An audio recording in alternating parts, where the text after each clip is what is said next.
Shalom, selamat sore menjelang malam. Perkenalkan, nama saya Gabriela Angelina Jennifer Sangnusa. Saya dari Universitas Pembangunan Indonesia Manado, dari kelas A1 Fakultas Keperawatan, Prodi Ilmu Keperawatan. Saya di sini ingin membawakan presentasi atau pemaparan tentang apa itu korupsi ke 5 orang anggota keluarga saya. Untuk itu, mari lanjut ke video selanjutnya. Terima kasih atas kesempatan yang diberikan. Perkenalkan, nama saya Gabriela Angelina Jennifer Sangnusa.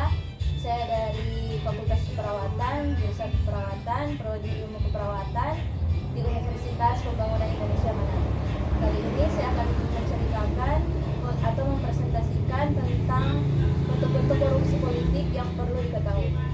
Korupsi bisa dilakukan oleh siapa saja, terutama para pemangku kepentingan di tanah air ini. Namun yang paling berbahaya adalah korupsi politik, karena dampaknya selalu menyangkut hajat hidup orang banyak. Maka dari itu kita perlu mengetahui bentuk-bentuk korupsi politik yang ada. Mantan Hakim Agung RI, Mendiang Arjo Alkostar, pernah mengatakan bahwa sifat bahaya korupsi politik lebih dahsyat daripada korupsi biasa. Ia bahkan mengatakan korupsi politik adalah pelanggaran hak asasi rakyat. Dampak dari korupsi ini adalah terenggutnya hak-hak strategis rakyat. Misalnya, seorang anggota dewan terpilih berkat money politik, padahal ada orang lain yang lebih layak duduk di kursi dewan. Akibatnya, produk undang-undang yang dihasilkan tidak berkualitas atau hanya untuk mengisi kantung sendiri, bukan bagi kesejahteraan rakyat. Berikut adalah jenis-jenis dari politik demokrasi atau korupsi politik. Yang pertama adalah penyuapan. Penyuapan dalam politik tidak hanya untuk memperkaya diri sendiri, tetapi juga untuk berkuasa atau mempertahankan pengaruhnya dalam birokrasi politik. Jika berhasil berkuasa kembali, maka pelaku akan mengatur undang-undang, peraturan, dan kebijakan yang dihasilkan agar berpihak kepada kepentingan ekonomi dirinya sendiri. Suap politik misalnya terjadi ketika seorang politisi menyuap lembaga penyelenggaraan pemilu untuk memenangkan dirinya dalam pilkada atau pemilu. Kong-kali-kong antara politis dan lembaga penyelenggara pemilu ini adalah bentuk korupsi dalam sektor politik. Yang kedua adalah perdagangan pengaruh. Perdagangan pengaruh atau trading of influence terjadi saat penjabat publik menawarkan diri untuk menerima permintaan pihak lain untuk menggunakan pengaruh politik dan jabatannya agar melakukan mengintervensikan keputusan tertentu. Perdagangan pengaruh telah disahkan dalam Konvensi PBB melawan korupsi pada Oktober 2003 dan diratifikasi oleh Indonesia. Dalam penyelidikannya, korupsi jenis ini sulit ditelusuri karena beda-beda tipis dengan proses lobby yang memang dihalalkan dalam politik. Namun ada kata kunci untuk membedakan perdagangan pengaruh dengan proses lobby, yaitu transaksi keuntungan. Jika sudah ada transaksi dengan keuntungan yang spesifik, maka korupsi terjadi. Yang ketiga adalah jual beli suara. Salah satu kasus korupsi politik yang sering terjadi adalah jual beli suara saat pemilihan. Cara ini dilakukan politis atau mantan politik untuk memenangkan pemilu dan mempertahankan kekuasaan mereka. Salah satu jual beli suara yang umum adalah serangan fajar.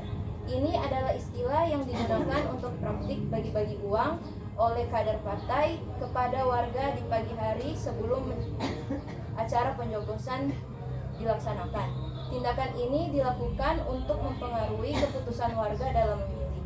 Modus juga beli suara lainnya yang diungkapkan Badan Pengawas Pemilu atau Bawaslu adalah memanfaatkan sisa surat suara yang tidak terpakai di TPS untuk dicoblos oleh oknum penyelenggara pemungutan suara atau KPPS dan diberikan kepada kubu yang memesan. Yang keempat adalah nepotisme atau patronage. Nepotisme politik adalah pemberian perlakuan istimewa kepada keluarga atau kerabat yang dalam kekuasaan politik tertentu, baik di legislatif, eksekutif, maupun yudikatif. Kondisi ini banyak terjadi pada tubuh partai politik ketika para petinggi partai diisi oleh keluarga pemimpin partai. Nepotisme tidak memperhitungkan jenjang karir politik, prestasi, atau kapabilitas sebagai seorang penentu posisi. Selama dia berkeluarga atau kerabat, maka bisa diangkat jadi pemimpin atau dimajukan jadi calon kepala daerah.